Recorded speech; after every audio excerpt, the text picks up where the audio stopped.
Bismillahirrahmanirrahim. Assalamualaikum warahmatullahi wabarakatuh.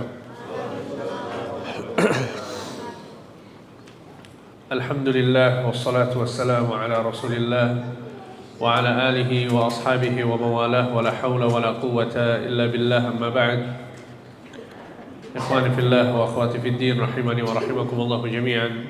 Alhamdulillah, kita bersyukur kepada Allah Subhanahu wa taala atas segala limpahan nikmat yang Allah berikan kepada kita semua, sehingga pada kesempatan pagi hari ini Allah Subhanahu wa taala memudahkan kita untuk berkumpul bersama dalam rangka talabul ilm.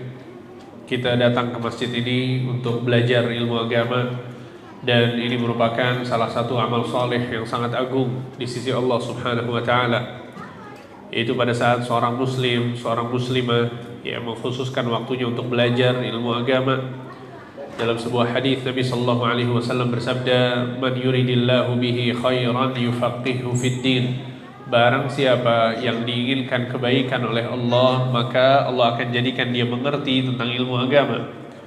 Ya, sehingga kita berharap bahwa apa yang kita usahakan, apa yang kita lakukan saat ini ikhlas karena Allah Subhanahu wa taala, dan diganjar dengan pahala yang besar di sisi Allah Subhanahu wa taala. Bapak Ibu sekalian, teman-teman yang dimuliakan Allah Subhanahu wa taala, insyaallah kita akan melanjutkan pembahasan dari kitab Al-Jami' dari kitab Bulughul Maram karya Ibnu Hajar Al-Asqalani rahimahullahu taala. Dan sebagaimana yang sudah kita sebutkan di pertemuan yang lalu, ya, bahwa Kitabul Jami' ini adalah bagian dari pembahasan di dalam kitab Bulughul Maram.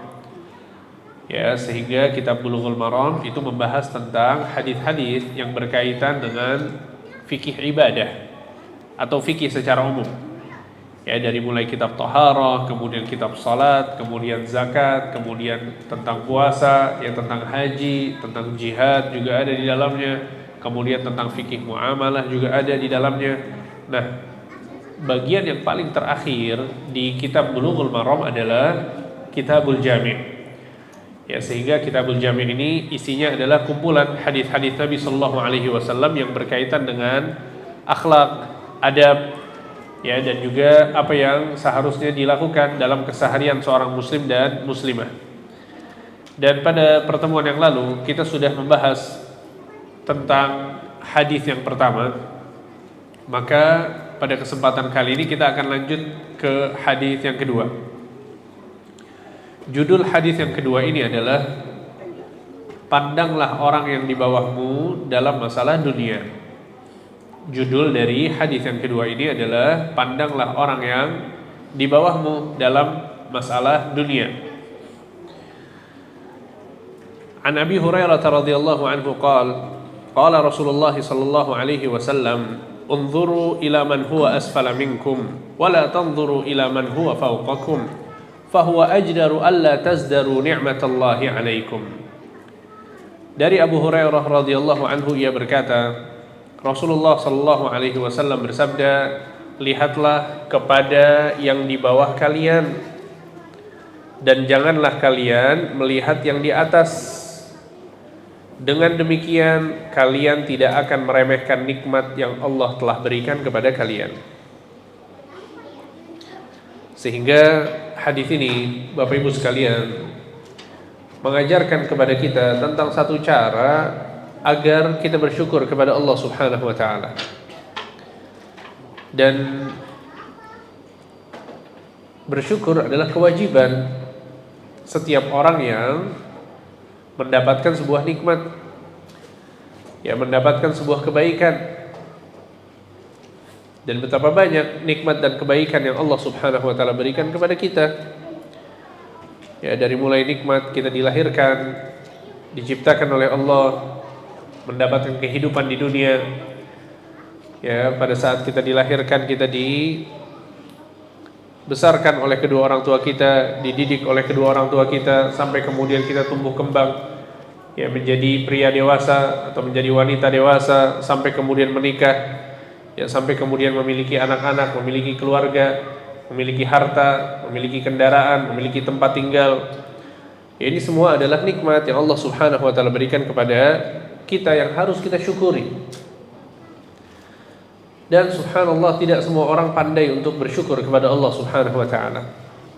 Bahkan dalam surat Saba ayat 13, Allah Subhanahu wa taala berfirman, "Wa qalilun min ibadiyasy syakur." Sesungguhnya hanya sedikit yang bersyukur dari hamba-hambaku. Ya, sehingga enggak banyak orang yang pandai untuk bersyukur kepada Allah atas nikmat-nikmat yang dia dapatkan. Ya, padahal kita tahu bahwa di antara akhlak dan adab di kepribadian seseorang yang perlu diperhatikan adalah memiliki sifat suka bersyukur, ya, suka berterima kasih. Dan itu yang kita lakukan kepada manusia. Pada saat ada orang yang memberikan kepada kita sesuatu, ada orang yang menolong kita misalnya, atau memberikan manfaat kepada kita, pasti kita bersyukur kepadanya, betul tidak? Paling tidak kita mengucapkan terima kasih kepadanya. Kita tunjukkan bahwa kita senang ya dapat pertolongan dari orang tersebut atau dapat kebaikan dari orang tersebut. Ya, kita tunjukkan rasa terima kasih kita kepada orang tersebut. Jika ini kita lakukan kepada manusia, maka seharusnya kita melakukan hal yang semacam ini kepada Allah Subhanahu wa taala. Dan ini bagian dari cara kita beribadah kepada Allah Subhanahu wa taala, itu dengan bersyukur. Ya. Sehingga wajib ya bagi setiap muslim, setiap muslimah untuk bersyukur kepada Allah Subhanahu wa taala atas segala limpahan nikmat yang Allah Subhanahu wa taala berikan kepadanya. Ya.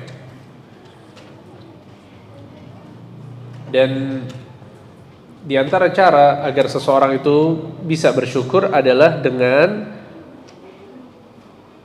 melihat ke bawah, tidak melihat ke atas. Ya. Karena kalau melihat ke atas, seseorang akan berhasrat ya untuk mendapatkan apa yang ada di tangan manusia. Dan seseorang yang berhasrat untuk memiliki ya apa yang ada di tangan manusia, dia akan kehilangan kebahagiaan di dalam hatinya. Ya, karena sumber kebahagiaan, sumber kekayaan itu adalah pada saat seseorang merasa cukup, merasa puas dengan nikmat yang Allah berikan kepadanya. Ya, makanya ada satu bait syair yang disebutkan oleh Imam Syafi'i rahimahullah. Beliau mengatakan, "Idza kunta dza qalbin qanu'in fa anta wa malikud dunya sawa." Jika seandainya engkau memiliki hati yang puas, hati yang qanaah, maka engkau dengan raja dunia memiliki kebahagiaan yang sama. Ya, kok bisa seseorang yang memiliki hati yang qanaah itu memiliki kebahagiaan yang sama dengan raja dunia? Ya, padahal kita nggak punya apa-apa. Kita tidak punya kekuasaan sebagaimana yang dimiliki oleh seorang raja. Akan tetapi yang menentukan kebahagiaan seseorang adalah kepuasan hatinya terhadap nikmat yang sudah dia dapatkan. Ya, makanya orang yang paling sengsara adalah orang yang menggantungkan kebahagiaannya dengan sesuatu yang tidak dia miliki. Ini orang yang paling sengsara. Jadi dia ngelihat orang lain punya barang tertentu, dia mengatakan di dalam hatinya, saya bakal senang kalau punya apa yang dimiliki oleh si fulan. Ya, melihat orang lain mendapatkan nikmat, kemudian dia merasa bahwa kalau saya yang dapat, ya pasti saya bahagia, pasti saya senang. Orang yang semacam ini adalah orang yang paling sengsara dalam menjalani kehidupan. Dan sebaliknya, orang yang paling bahagia adalah orang yang senang, puas dengan apa yang Allah Subhanahu wa taala berikan kepadanya. Ya, sehingga ini adalah cara seseorang itu bersyukur kepada Allah Subhanahu wa taala, agar dia melihat ke bawah, tidak melihat ke atas. Ya. Sehingga coba ya perhatikan orang-orang yang kondisinya tidak seberuntung kita. Pada saat kita menjalani kehidupan, ya ternyata ada orang yang kondisinya tidak memiliki kesehatan sebagaimana yang kita miliki. Ya, sebagian orang sakit dan penyakitnya berat sehingga tidak bisa beraktivitas. Ya, kita akan bersyukur kepada Allah ketika melihat orang yang tidak seberuntung kita dalam masalah kesehatan. Ya, dan subhanallah, pada saat kita sakit sekalipun, ya ternyata ada orang-orang yang sakitnya lebih parah daripada penyakit kita, betul tidak? Jadi ini akan memudahkan kita untuk bersyukur. Ya makanya di antara adab dan akhlak yang sangat dianjurkan oleh Islam adalah menjenguk orang yang sakit. Dan ini sudah kita bahas ya di pertemuan yang pertama. Di antara manfaat menjenguk orang yang sakit adalah kita betul-betul merasakan betapa besarnya nikmat sehat yang Allah berikan kepada kita. Ya. Dan ini terasa ya. Kalau kita masuk ke rumah sakit, Masya Allah, langsung bersyukur ya. Kita melihat sebagian orang mungkin pakai alat ini, pakai alat itu, nggak bisa jalan, harus didorong misalnya. Sebagian berbaring, nggak bisa bangkit. Ya sebagian sholatnya harus di atas kasurnya. Ya subhanallah, ya tumbuh rasa syukur dalam hati kita. Ya kita mengucapkan alhamdulillah. Ya kita bersyukur kepada Allah. Kenapa? Jawabannya adalah apa yang ada dalam hadis ini. Karena kita melihat ke bawah. Ya sehingga kita bersyukur. Taib. Ya sehingga ini penting ya, jadi prinsip ya dalam menjalani kehidupan bahwa seseorang itu melihat ke bawah, tidak melihat ke atas. Ya begitu juga dalam perkara harta. Ya subhanallah, seseorang ketika dia melihat orang lain yang punya harta lebih banyak daripada dia, apa yang terjadi? Akhirnya dia meremehkan nikmat Allah yang dia miliki. Ya padahal dia punya kendaraan, dia punya motor, tapi melihat orang lain motornya lebih bagus. Ya akhirnya dia menganggap bahwa motor yang dia miliki ini nggak seberapa. Ya biasa-biasa saja. Bukan sesuatu yang spesial, bukan sesuatu yang istimewa. Ya sebagian orang mungkin punya mobil. Ya dia bisa aktivitas dengan menggunakan mobil tersebut, tapi ketika dia melihat mobil yang lebih bagus, yang lebih mahal, yang lebih mewah, yang lebih nyaman, ya akhirnya dia meremehkan mobil yang dia miliki. Ya, dan ini berbahaya. Ya coba kalau seandainya kita melihat kepada seorang yang punya kendaraan sama sekali, ya sulit untuk beraktivitas, ya dia harus naik taksi misalnya, harus naik angkutan umum, ya kita akan tumbuh rasa syukur di dalam hati kita. Sehingga ini ya yang diajarkan oleh Nabi sallallahu alaihi wasallam kepada kita, unzuru ila man huwa asfala minkum wala tanzuru ila man huwa fawqakum. Lihatlah kepada yang di bawah dan jangan melihat kepada yang di atas. Fahuwa ajdaru alla tazdaru ni'matallahi alaikum, agar kalian tidak meremehkan nikmat Allah yang ada pada diri kalian. Ya, apalagi kita sekarang di zaman di mana kita semua menggunakan media sosial, sehingga informasi sangat mudah untuk kita dapat. Dan diantara yang dipertontonkan oleh kebanyakan orang adalah ya mereka mempertontonkan harta-harta yang mereka miliki. Betul tidak? Ya kadang subhanallah sebagian orang beli handphone dia posting, beli motor dia posting, beli mobil dia posting. Ya sebagian lagi ada konten-konten yang memperlihatkan ya rumah-rumah yang mewah ya. Ini kalau jadi konsumsi sehari-hari, hilang rasa syukur di dalam hati kita. Ya gimana kita bersyukur? Yang kita lihat setiap hari adalah orang-orang yang memiliki harta yang jauh di atas kita. Kemewahan-kemewahan yang tidak kita miliki, itu yang jadi tontonan sehari-hari kita. Bagaimana mungkin kita bisa bersyukur? Ya berat untuk bersyukur dalam kondisi kita menjadikan itu semua sebagai tontonan harian kita. Ya makanya saya sering bilang ke teman-teman ya, ini konten-konten seperti itu ya, di skip aja ya. Atau kalau kemudian kita suka follow ya sebagian katakanlah selebgram atau artis yang postingannya harta lagi, nanti ngomongin mobil mewah, nanti ngomongin rumah megah, ya di unfollow aja, biar kita bersyukur. Ya kalau bisa follow orang-orang yang memang betul-betul ya kondisinya itu menjadikan kita bersyukur, ya hal-hal yang bermanfaat untuk kita dijadikan sebagai tontonan, nggak masalah. Ya kita tonton, kita lihat, ya kita dengar. Ya makanya subhanallah dulu ya awal-awal ya kita tahu ya di Gaza itu subhanallah ya, musibah bagi kaum muslimin sangat berat di sana, dibombardir oleh orang-orang Yahudi, orang-orang kafir, dan itu bikin hati kita sedih, pilu ya. Awal-awal dibombardir beberapa ya waktu yang lalu ini, ya saya kadang suka skip, nggak tega. Yang lihat anak kecil kemudian berdarah, kemudian sebagian mayat anak kecil di bawah, itu saya nggak kuat. Tapi subhanallah, ya, pada saat membaca dan mendalami hadis ini, akhirnya subhanallah saya punya prinsip untuk maksa diri untuk melihat konten-konten seperti itu. Gak apa-apa, ayo lihat. Ini kondisi saudara-saudara kita di Gaza. Ini kondisi saudara-saudara kita di Palestina. Mereka dibombardir, anak-anak mereka dibunuh, ya. Kemudian anak-anak mereka menjadi mayat, subhanallah. Bayangkan umur 4 tahun, 5 tahun, ya. Yang pertama ini menumbuhkan rasa solidaritas kita sehingga kita mendoakan mereka, kita mau untuk berinfak dengan harta kita untuk mereka, ya, dan juga menjadikan kita bersyukur kepada Allah Subhanahu wa taala.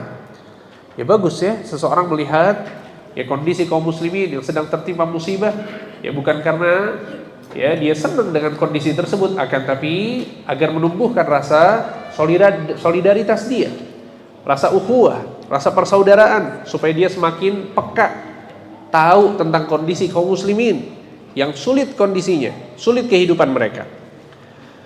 Ya sehingga ini ya adalah hadis yang kedua di mana Nabi Shallallahu Alaihi Wasallam mengajarkan kita untuk melihat ke bawah dan tidak melihat ke atas.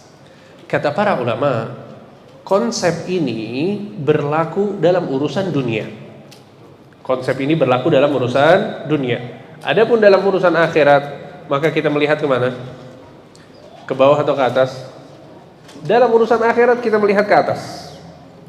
Dalam urusan sholat kita lihat orang yang lebih hebat daripada kita sholatnya. Dalam urusan puasa kita lihat orang yang lebih rajin puasanya daripada kita. Ya, dalam hal Al-Quran kita lihat orang yang hafalannya lebih banyak daripada kita, yang semangat baca Al-Quran. Ya, kita lihat orang-orang yang datang ke masjid itu rajin, selalu sholat di shaf awal. Nah, kita lihat mereka.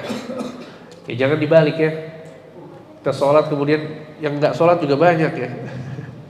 Jangan ya, akhirnya kita malah malas ibadah. Ya justru dalam perkara ibadah maka kita berlomba-lomba ya untuk menjadi yang terbaik. Sehingga dalam surat Al-Baqarah ayat 148 Allah Subhanahu wa taala berfirman, "Fastabiqul khairat", berlomba-lombalah kalian dalam kebaikan. Kemudian juga dalam surat Al-Mutaffifin ketika Allah Subhanahu wa taala menjelaskan tentang kenikmatan surga, kata Allah, "Wa fi dzalika falyatanafasil mutanafisun", dan untuk yang demikian itu, maksudnya surga, hendaknya kalian berlomba-lomba untuk mendapatkannya. Jadi Allah memerintahkan kita untuk berlomba untuk menjadi yang terbaik ketika kita ingin ya mendapatkan derajat yang tinggi di sisi Allah Subhanahu wa taala. Ya, kemudian juga dalam sebuah hadis Nabi sallallahu alaihi wasallam bersabda, "Fa idza sa'altumullaha fas'aluhul firdaus fa innahu awsatul jannah wa a'lal jannah." Jika kalian minta surga, maka mintalah surga apa? Surga Firdaus. Sesungguhnya itu adalah surga yang paling tinggi dan yang paling tengah. Ya. Wa minha tatafajjaru anharul jannah, dan dari surga Firdauslah sungai-sungai di surga itu mengalir. Jadi sumbernya ada di surga Firdaus. Ya, lihat pada saat kita diperintahkan untuk beribadah, berdoa, maka diminta sama Allah supaya melakukan yang terbaik. Ya, kita melihat ke atas. Sehingga berbeda ya antara seseorang yang pada saat kita memandang dunia dengan memandang akhirat. Dalam memandang dunia lihat ke bawah, tapi dalam memandang akhirat maka kita melihat ke atas. Ya, sehingga itu adalah penjelasan dari hadis yang kedua.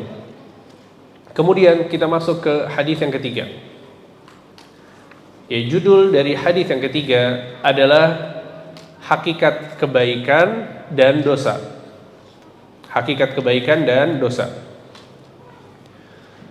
Wa 'anin Nawas bin Sam'an radhiyallahu anhu qala, sa'altu Rasulullah sallallahu alaihi wasallam 'anil birri wal ithmi, faqala al birru husnul khuluq wal ithmu ma haka fi sadrik wa karihta an yattali'a 'alaihi an-nas.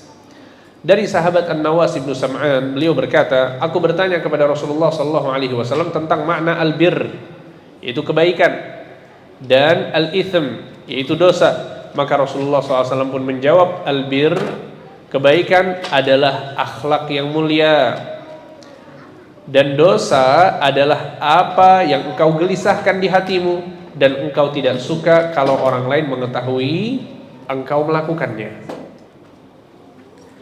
Hadis ini, Bapak Ibu sekalian, adalah hadis yang sangat agung yang menjelaskan tentang hakikat kebaikan dan dosa.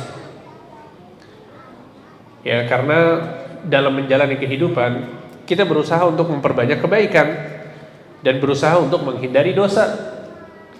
Ya, karena di akhirat kelak Allah Subhanahu wa taala akan mendatangkan timbangan yang sangat besar yang akan menimbang antara kebaikan yang kita lakukan dengan dosa-dosa yang kita lakukan. Ya, jika kebaikan yang kita lakukan itu lebih berat daripada dosa-dosa kita, maka kita akan masuk surga. Akan tapi jika dosa-dosanya lebih berat daripada kebaikan yang dilakukan, maka Allah Subhanahu wa taala mengancam ya akan memasukkan ke dalam neraka. Ya, sehingga kebaikan dan dosa ini adalah tolak ukur dari seseorang itu menjalani kehidupan. Ya, sehingga di sini seorang sahabat An-Nawas bin Sam'an bertanya kepada Nabi sallallahu alaihi wasallam. Ya, beliau bertanya tentang kebaikan dan dosa. Dan ini menunjukkan bahwa para sahabat Nabi adalah orang-orang yang paling bersemangat untuk mendapatkan ilmu. Sehingga mereka seringkali bertanya kepada Nabi sallallahu alaihi wasallam. Dan pertanyaan adalah pintu untuk mendapatkan ilmu yang bermanfaat. Pertanyaan adalah ilmu yang adalah pintu yang ya menghantarkan seseorang untuk mendapatkan ilmu yang bermanfaat. Ya, sehingga betapa banyak ayat-ayat Al-Qur'an yang turun disebabkan karena pertanyaan sahabat-sahabat Nabi kepada Nabi sallallahu alaihi wasallam. Ya, makanya di dalam Al-Qur'an kita suka mendengar ayat-ayat yang bunyinya adalah wa yas'alunaka. Wa yas'alunaka itu artinya mereka bertanya kepadamu wahai Muhammad. Wa yas'alunaka 'anil anfal, dalam surat Al-Anfal mereka bertanya kepadamu tentang harta rampasan perang. Kemudian dijelaskan oleh Allah di dalam ayat-ayat berikutnya tentang apa yang harus dilakukan terhadap harta rampasan perang. Ya, kemudian juga Allah berfirman wa yas'alunaka 'anil mahid, mereka bertanya kepadamu tentang perkara haid. Ketika para sahabat bertanya kepada Nabi tentang haid, maka Allah yang menurunkan jawabannya. Ya, kemudian juga Allah Subhanahu wa taala berfirman wa yas'alunaka madza yunfiqun, mereka bertanya kepadamu tentang bagaimana caranya berinfak. Akhirnya dikasih tahu sama Allah, diberikan jawaban oleh Allah bagaimana seseorang itu berinfak. Ya, sehingga maksudnya adalah betapa banyak ayat-ayat Al-Qur'an yang diturunkan oleh Allah sebabnya adalah karena sebuah pertanyaan. Begitu juga dengan hadis-hadis Nabi sallallahu alaihi wasallam. Ya, betapa banyak hadis-hadis Nabi yang disampaikan oleh Nabi SAW ya berdasarkan pertanyaan yang diajukan kepada beliau. Ya, oleh karena itu saya punya satu buku ya, judulnya adalah Fatwa Nabi Sallallahu Alaihi Wasallam, fatwa Rasulullah Sallallahu Alaihi Wasallam kepada sahabat-sahabatnya. Ya, bukunya 2 jilid, isinya adalah kumpulan pertanyaan para sahabat kepada Nabi. Ya, ternyata banyak sekali. Di antaranya adalah hadis yang sedang kita baca sekarang. Ya, ternyata An-Nawas bin Sam'an bertanya kepada Nabi SAW tentang kebaikan dan dosa.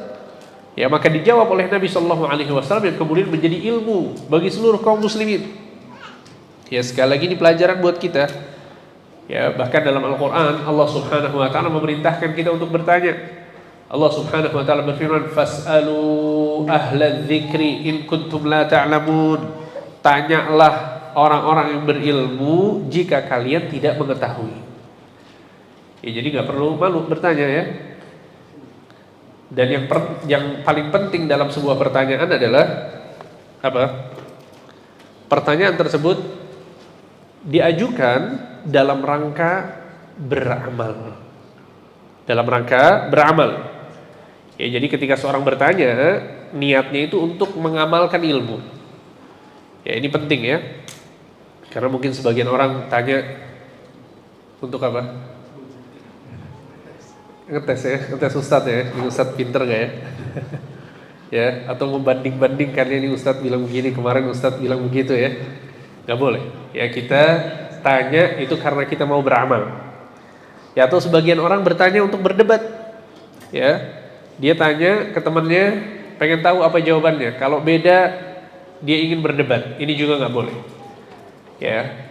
Kan tapi seorang bertanya agar dia bisa mendapatkan ilmu, mendapatkan penjelasan, agar dia bisa beramal, ya. Ini niatannya, dan ini adalah niatan para sahabat pada saat mereka bertanya. Ya, subhanallah, akhirnya jawaban-jawabannya adalah jawaban-jawaban yang memiliki keberkahan yang luar biasa. Dan ini juga yang terjadi pada tulisan-tulisan para ulama. Ya, di antara Syekhul Islam Ibnu Taimiyah rahimahullah, betapa banyak karya-karya tulis beliau itu yang dimuat, sebabnya adalah karena pertanyaan yang diajukan kepada beliau. Ya, kalau antum pernah dengar ada satu kitab judulnya Kitab Al-Aqidah Al-Wasithiyah. Ya, apa asal usul keluarnya Kitab Al-Aqidah Al-Wasithiyah? Ada seseorang datang ke Syekhul Islam Ibnu Taimiyah dari kota yang bernama Wasit. Kemudian dia bertanya kepada beliau, ya wahai Syekhul Islam, wahai Ibnu Taimiyah, ya aku ingin bertanya kepadamu tentang akidah yang harus diyakini oleh setiap muslim dan muslimah. Ya, tolong berikan sebuah tulisan yang menjelaskan tentang hal tersebut. Subhanallah, Ibnu Taimiyah bilang apa? Sudah banyak ya ulama-ulama yang menulis tentang akidah Ahlus Sunnah wal Jamaah, tentang akidah setiap muslim dan muslimah. Dipaksa sama orang ini, tolong saya ingin dapat jawaban darimu. Ya, dipaksa akhirnya ditulis sama Ibnu Taimiyah. Ya, di antara asar sampai maghrib. Jadilah kitab Aqidah Wasithiyah.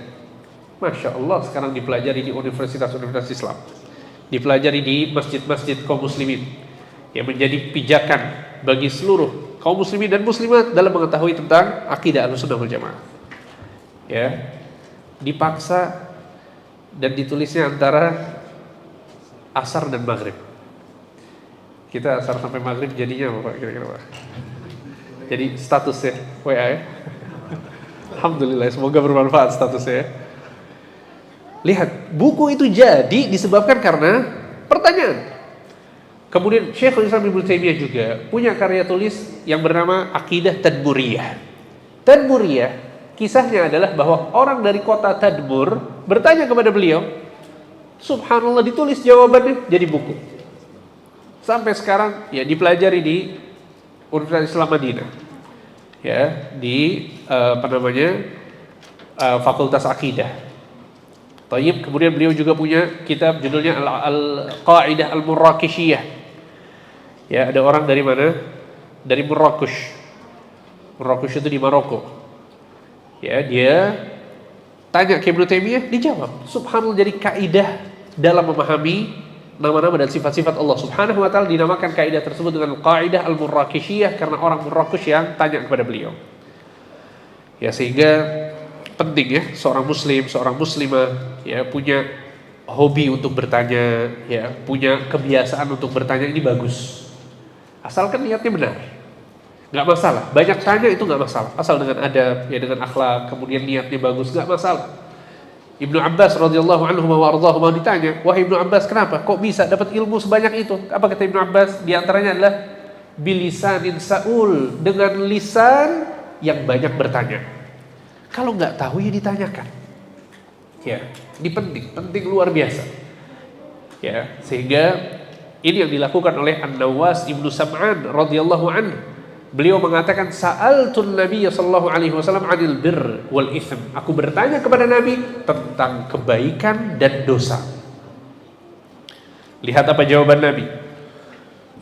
Kata Nabi, al-birru husnul khuluq. Kebaikan adalah akhlak yang mulia. Allahu akbar. Ini dahsyat ini. Padahal kan kebaikan itu banyak ya. Betul tidak?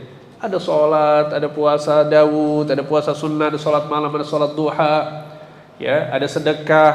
Banyak sekali kebaikan itu sangat banyak. Tapi Nabi Shallallahu Alaihi Wasallam di dalam hadis ini mendefinisikan kebaikan dengan akhlak yang baik. Kata para ulama, konteks definisi seperti ini menunjukkan bahwa akhlak yang mulia adalah amalan yang sangat-sangat agung.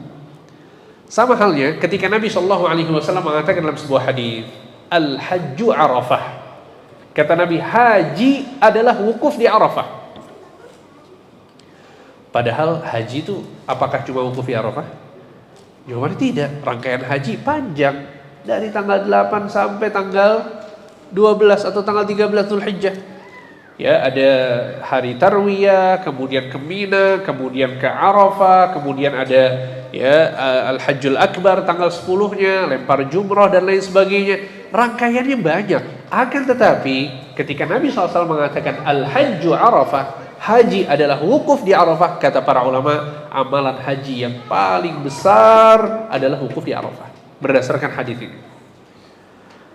Sehingga akhlak yang mulia ini memiliki porsi yang sangat besar di dalam agama Islam. Ya, sampai-sampai Nabi sallallahu alaihi wasallam mengatakan dalam sebuah hadis, "Innama bu'itsu li utammima makarimal akhlaq." Sesungguhnya aku diutus oleh Allah untuk menyempurnakan akhlak manusia. Aku diutus oleh Allah untuk menyempurnakan akhlak manusia. Ya, dan Nabi sallallahu alaihi wasallam dijadikan oleh Allah Subhanahu wa taala sebagai sosok yang paling berakhlak. Ya, Anas bin Malik mengatakan, aku tidak pernah melihat sosok manusia yang akhlaknya lebih bagus daripada Rasulullah sallallahu alaihi wasallam. Ya, sehingga akhlak mulia adalah bagian besar di dalam Islam yang harus diperhatikan oleh setiap muslim dan muslimah. Bahkan dalam sebuah hadis Nabi sallallahu alaihi wasallam mengatakan, akmalul mu'minina imanan ahsanuhum khuluqa. Orang yang paling sempurna keimanannya adalah siapa? Yang paling banyak sholatnya, yang paling banyak puasanya. Ternyata yang paling baik, yang paling sempurna keimanannya adalah yang paling bagus akhlaknya, kata Nabi SAW.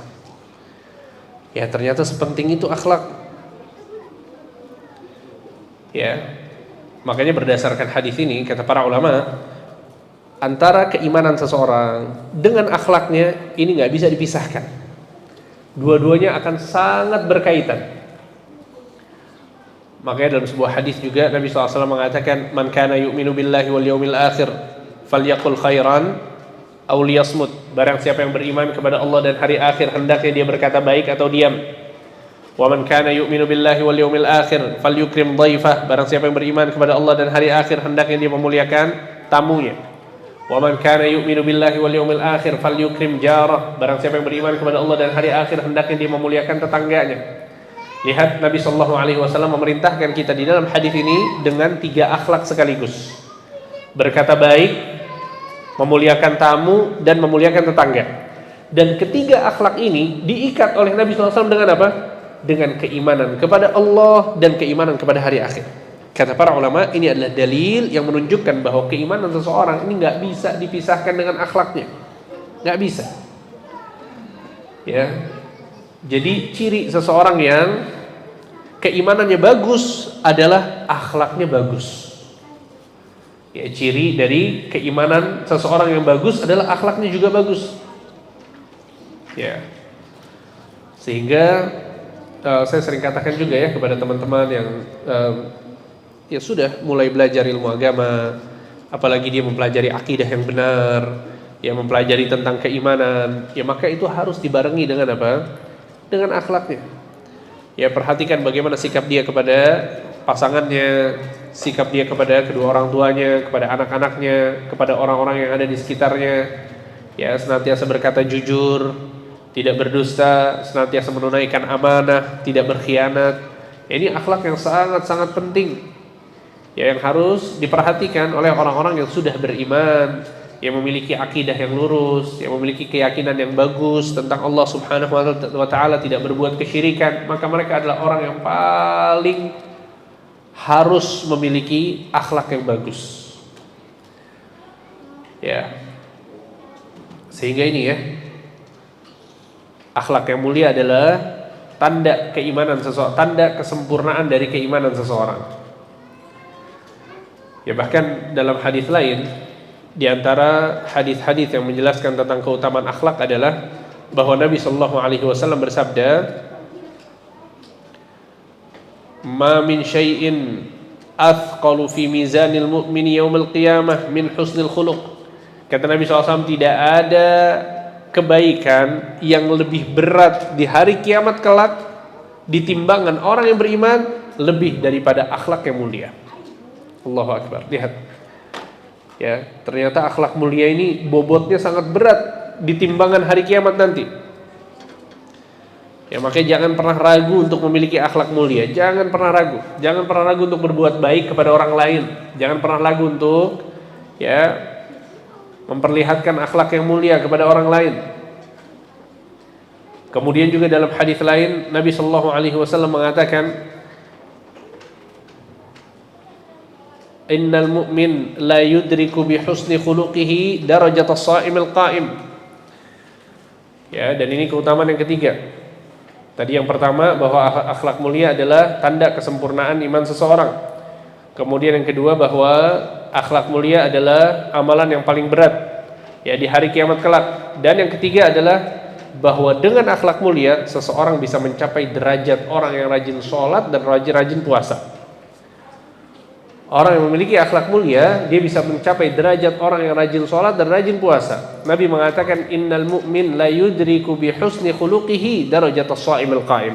Sesungguhnya seorang mukmin itu bisa mencapai derajat orang yang rajin sholat dan rajin puasa dengan akhlak mulia yang dia miliki. Ya. Jadi kalau kemudian ada seseorang, ya katakanlah, ya sholatnya biasa-biasa saja, ya dia melaksanakan sholat 5 waktu, ya tapi dia nggak sholat malam, nggak sholat duha, atau kalaupun melakukannya sesekali. Puasa yang dilakukan adalah puasa Ramadan, nggak puasa sunnah.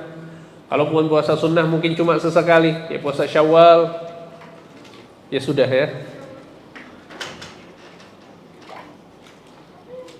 Tapi akhlaknya bagus.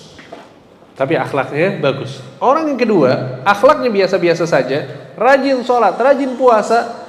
Kata Nabi Sallallahu Alaihi Wasallam, yang akhlaknya bagus, walaupun sholatnya biasa, puasanya biasa, itu bisa menyamai derajat orang yang rajin sholat dan rajin puasa. Ya, lihat bagaimana Islam mengapresiasi orang-orang yang memiliki akhlak mulia.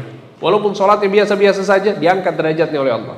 Walaupun puasanya biasa-biasa saja, diangkat derajatnya oleh Allah. Karena apa? Karena akhlak yang dia miliki.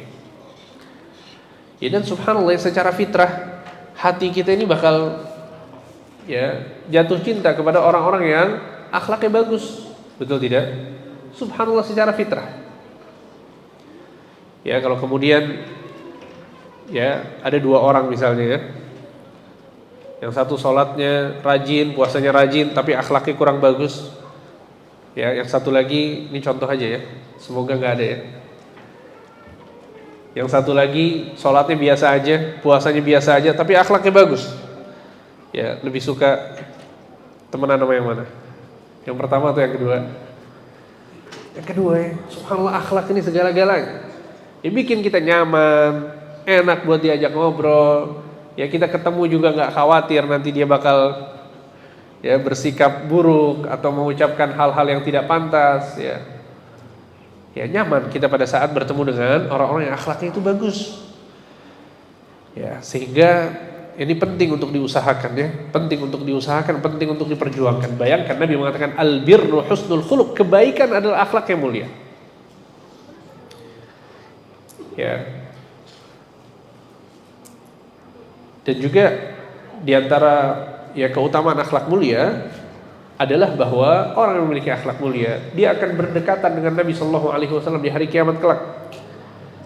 Ya, sehingga cara untuk masuk surga yang paling mudah atau sebab yang memasukkan orang-orang ke dalam surga yang paling banyak adalah akhlak yang mulia. Ya, dalam sebuah hadis seorang sahabat menyebutkan bahwa Nabi SAW pernah ditanya tentang sebab yang menjadikan orang-orang penghuni surga itu masuk ke dalam surga. Apa sebabnya? Kata Nabi, kebanyakan adalah taqwallah wa husnul khuluq, bertakwa kepada Allah dan akhlak yang mulia. Ini adalah sebab terbanyak yang menjadikan orang-orang itu masuk surga. Ya, dalam sebuah hadis Nabi mengatakan, inna min ahabbikum ilayya wa aqrabikum minni majlisan yaumal qiyamah ahasinukum akhlaqa. Sesungguhnya orang yang paling aku cintai di antara kalian dan orang yang paling dekat denganku di hari kiamat kelak di antara kalian adalah orang yang paling bagus akhlaknya di antara kalian. Lihat, orang yang paling bagus akhlaknya dicintai oleh Nabi dan akan berdekatan dengan Nabi Shallallahu Alaihi Wasallam. Ya, makanya sekali lagi jangan ragu ya untuk memiliki akhlak yang mulia, untuk memiliki akhlak yang baik. Dan para ulama menyebutkan bahwa akhlak yang dimiliki oleh seseorang ini terbagi menjadi dua. Yang pertama yang disebut dengan akhlak jibiliyah, dan yang kedua adalah yang disebut dengan akhlak muktasabah. Apa itu akhlak jibiliyah dan apa itu akhlak muktasabah? Akhlak jibiliyah adalah akhlak yang merupakan tabiat seseorang. Ya, bawaan lahir. Dia nggak perlu berjuang, nggak perlu berusaha, ya sudah. Dia punya akhlak seperti ini dari lahir, dari kecil memang punya akhlak bagus tersebut. Dan ini rizki dari Allah Subhanahu wa taala. Ya. Sebagaimana Utsman bin Affan memiliki sifat malu yang enggak dibuat-buat sama sekali. Ya, Utsman bin Affan sahabat Nabi yang mulia memiliki sifat malu sehingga suatu hari Nabi SAW lagi duduk ya di rumah Aisyah, kemudian Abu Bakar minta izin untuk masuk. Ya, kondisinya ketika itu Nabi bersandar dan sebagian ya pahanya Nabi SAW itu tersingkap. Ya, jadi sebagian pahanya Nabi itu tersingkap, lututnya kelihatan, terus bagian depan pahanya kelihatan.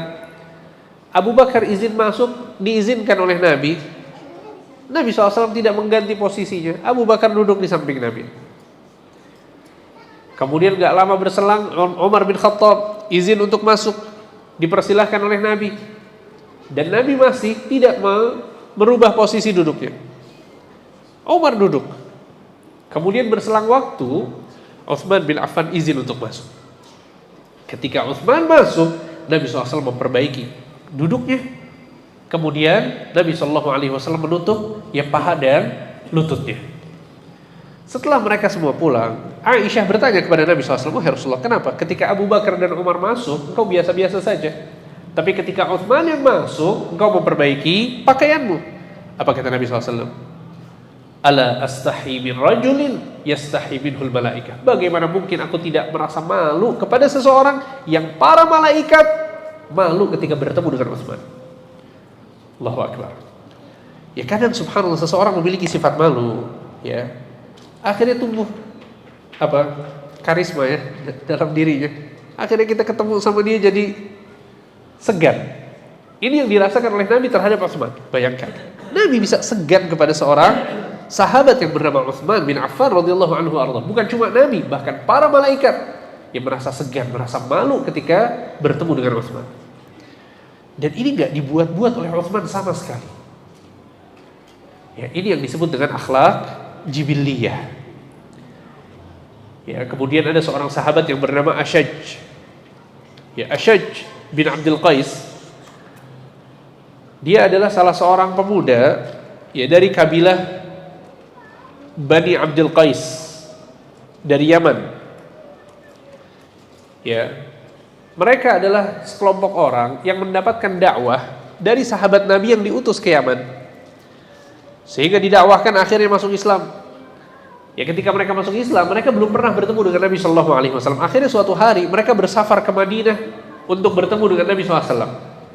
Posisinya sekali lagi sudah beriman ya. Sampai di Madinah, mereka semua satu rombongan safar semuanya pergi ke masjid untuk bertemu siapa? Nabi Muhammad Shallallahu Alaihi Wasallam. Semuanya datang ke Nabi Shallallahu Alaihi Wasallam dalam kondisi baru saja sampai safar. Semuanya pergi ke Nabi kecuali seorang pemuda yang bernama Ashaj. Dia enggak menemui Nabi. Apa yang dia lakukan? Dia mandi dulu, bersih-bersih dulu, pakai pakaian yang rapi, wangi, pantas, baru datang menemui Nabi. Ya, teman-teman yang lain berdebu, yang mungkin pakaiannya ya bekas safar, dan safar zaman dulu enggak seperti safar sekarang. Naik onta, debu, panas dan lain sebagainya. Nabi SAW melihat Ashaj, kaget, heran Nabi SAW. Kemudian Nabi SAW memanggil Ashaj. Nabi mengatakan kepadanya, Inna fika khoslataini yuhibbuhumallah. Sesungguhnya engkau memiliki dua perkara yang dicintai oleh Allah. Apa itu? Al-hilmu wal anah. Tenang dan tidak terburu-buru. Allahu Akbar, lihat.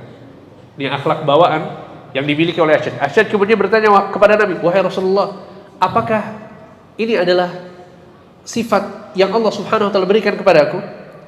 Kata Nabi SAW, benar, itu adalah sifat yang Allah Subhanahu wa taala berikan kepada aku. Ya. Ada orang subhanallah bawaannya buru-buru ya. Masya Allah buru-buru. Ya, di jalan kita sering lihat ya. Buru-burunya luar biasa. Ada sebagian orang subhanallah, dia tenang, ya enggak buru-buru. Ya. Ini yang dimiliki oleh Asyaj bin Abdul Qais. Dan subhanallah ya, setiap orang biasanya ada saja ya akhlak-akhlak jibiliyah yang dia miliki. Ya, sebagian orang suka bersedekah misalnya, dermawan, suka berbagi. Subhanallah, dari kecil suka berbagi. Biasanya namanya anak kecil ya. Dia punya sesuatu buat dirinya ya. Tapi sebagian anak Masya Allah, ya suka ngasih ke teman-temannya, ya ngasih ke orang tuanya. Ya Allah mubarik. Ya, sehingga ini adalah akhlak yang kemudian menjadi tabiat orang tersebut. Ya, sampai dia dewasa akhirnya dia suka ngasih. Ya, dan saya punya kerabat ya, subhanallah ya, seperti itu. Masya Allah sudah lanjut usia, ya hartanya terbatas ya, tapi ngasih orang terus ya. Dapat sesuatu dari anaknya dikasih ke orang lain, dapat lagi harta dikasih lagi. Subhanallah, suka ngasih. Ya sudah, ini jadi akhlak tabiat dia. Sebagian orang mau keluar uang 10.000 aja harus ya berjuang dulu. Ya, untuk sedekah berat bagi dia. Ya, sehingga ini yang disebut dengan akhlak jibiliyah. Ketika akhlak tersebut menjadi tabiat seseorang, bawaan lahir seseorang. Kemudian yang kedua adalah akhlak muktasabah. Akhlak muktasabah adalah akhlak yang diusahakan, akhlak yang diperjuangkan. Dia nggak punya akhlak itu, tapi dia harus mempelajarinya. Dia harus berusaha, berjuang untuk memiliki akhlak tersebut. Ya, ketika seseorang tabiatnya misalnya pemarah ya, dikit-dikit marah ya. Semua orang dimarahin sama dia. Istrinya kena marah, anak-anak kena marah, sama temannya marah-marah. Ya, dia harus berjuang untuk merubah akhlak tersebut. Makanya ada seorang sahabat datang kepada Nabi SAW kemudian meminta wasiat. Wahai Rasulullah, ausini, wahai Rasulullah, berikan kepadaku wasiat, nasihat. Apa kata Nabi? La taghdab, jangan kamu marah. Diulang lagi, berikan aku nasihat lagi wahai Rasulullah. Kata Nabi, la taghdab, jangan kamu marah.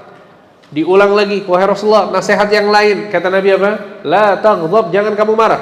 Diulang berkali-kali, Nabi selalu menjawab, jangan kamu marah. Kata para ulama, kenapa kok nasihat Nabi ke orang ini jangan marah, jangan marah, jangan marah?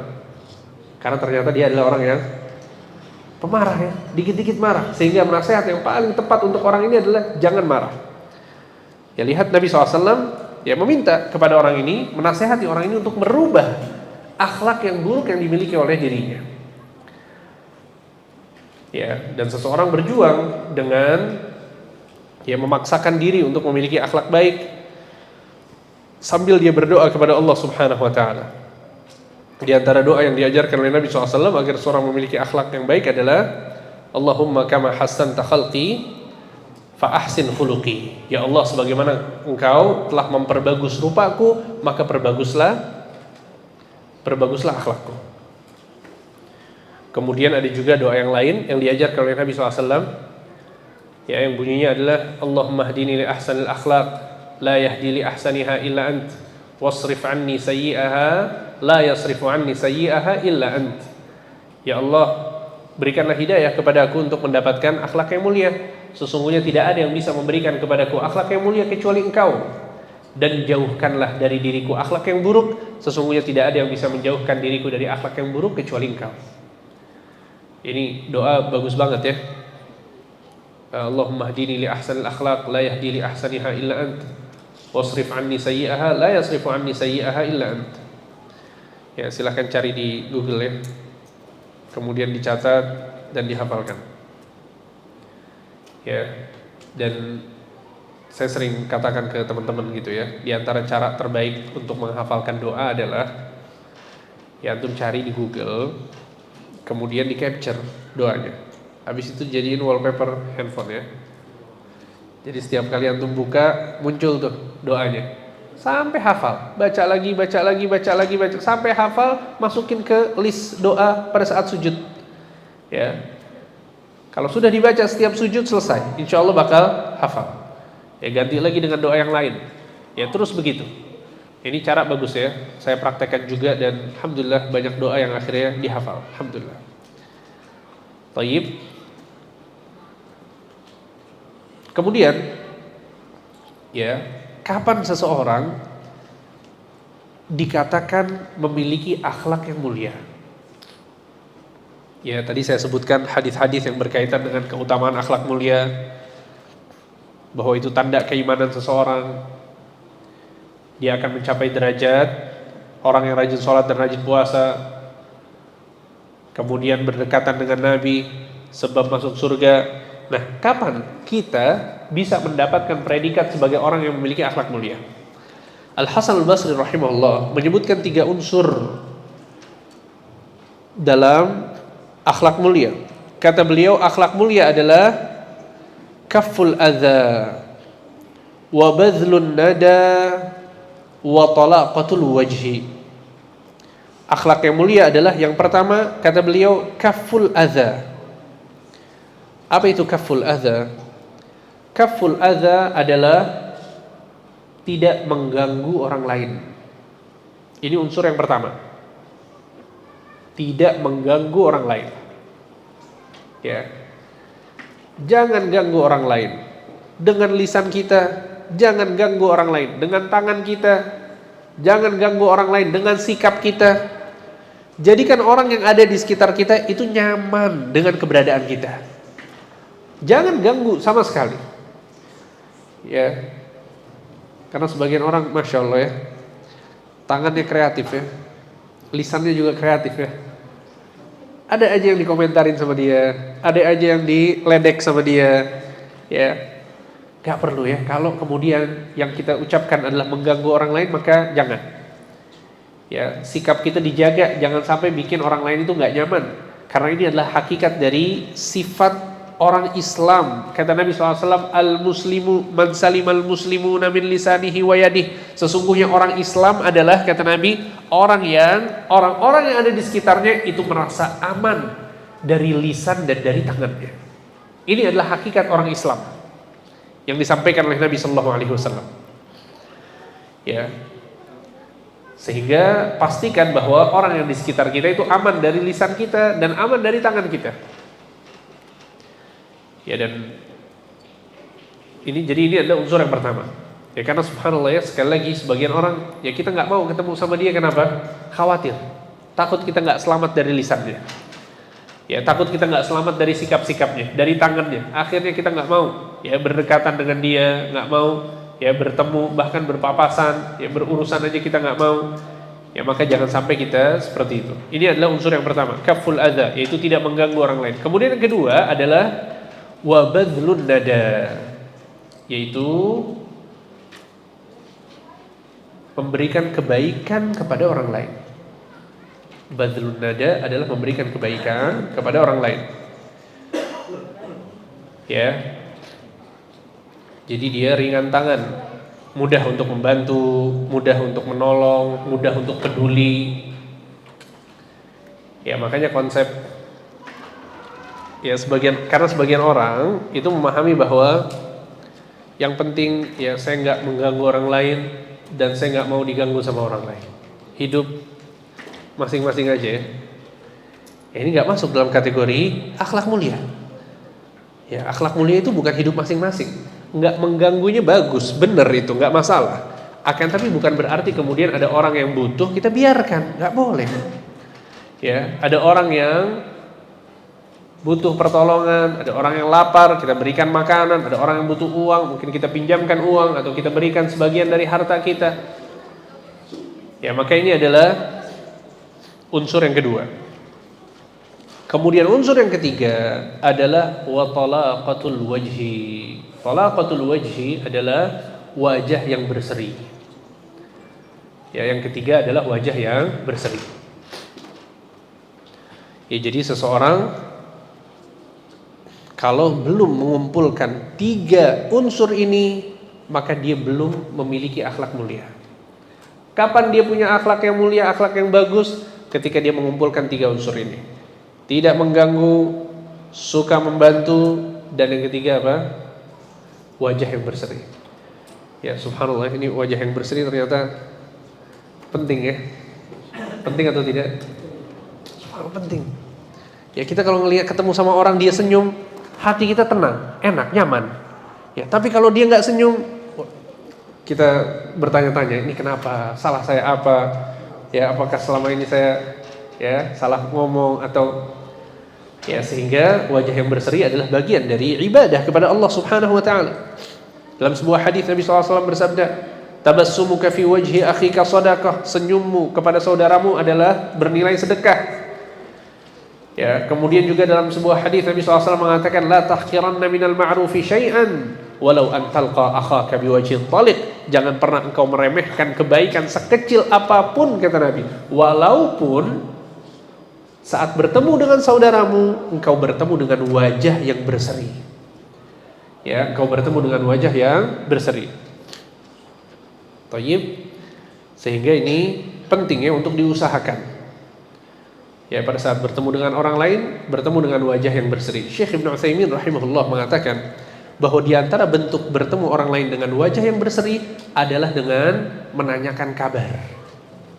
Ya.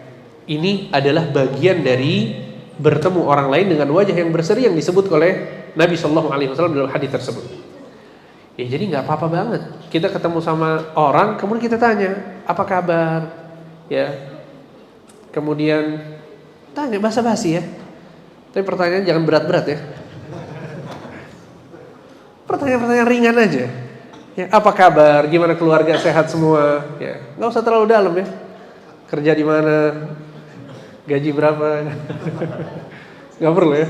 Yang ringan-ringan aja.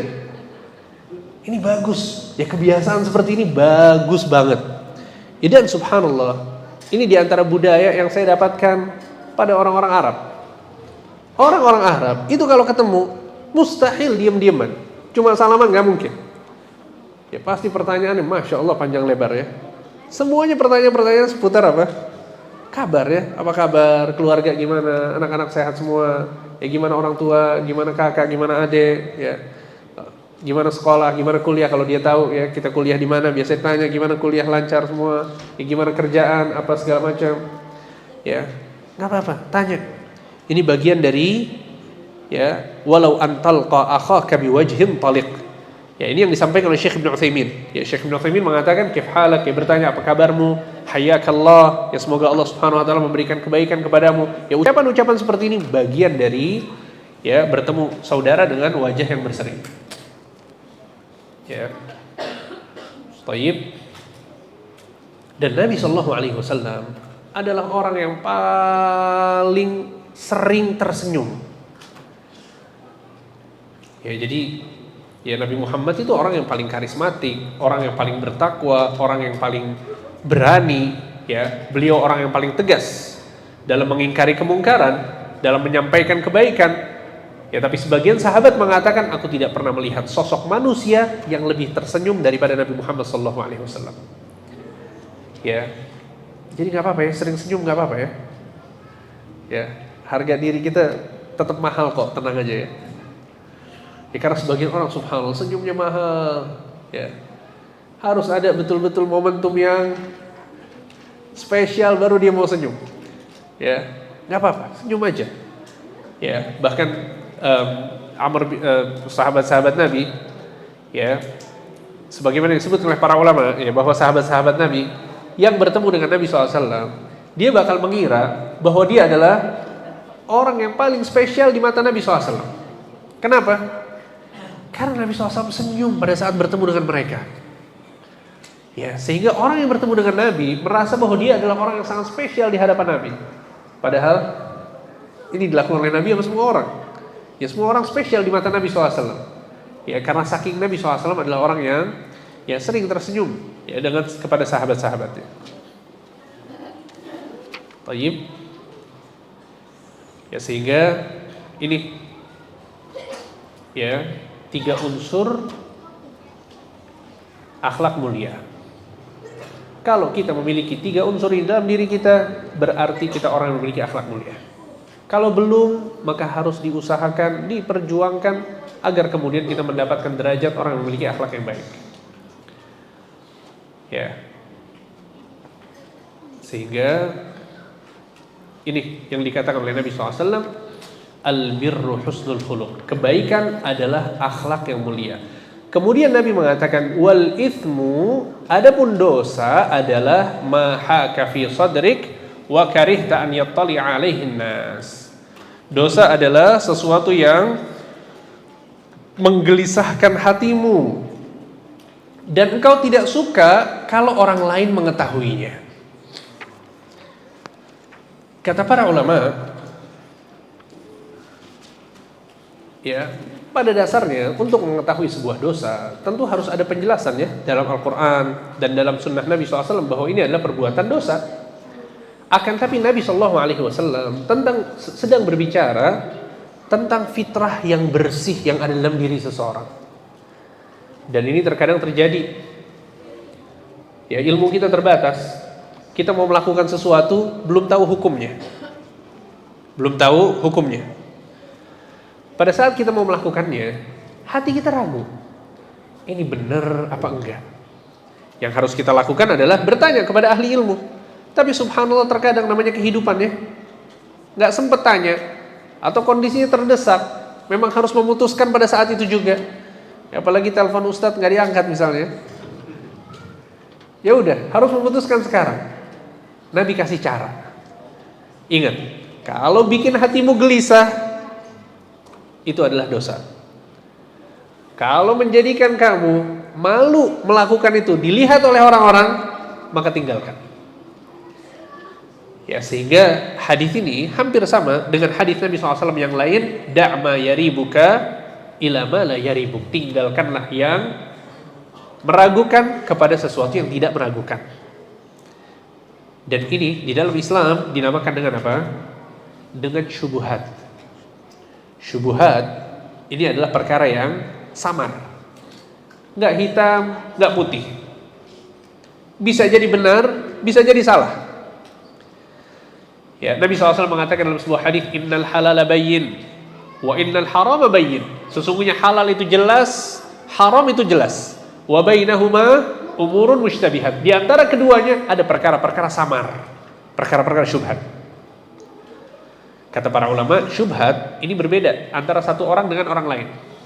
Orang yang ilmunya sudah cukup, banyak belajar, ya, bagi dia satu perkara jelas. Tapi bagi orang yang belum belajar, itu syubhat bagi dia. Ya, sehingga syubhat ini subjektif ya, berbeda antara satu orang dengan orang lain. Syekh Ibnu Utsaimin rahimahullah mengatakan, berbeda antara satu orang dengan orang lain dan berbeda antara satu zaman dengan zaman yang lain. Kata Syekh Ibnu Utsaimin, di antara contohnya adalah masalah rokok.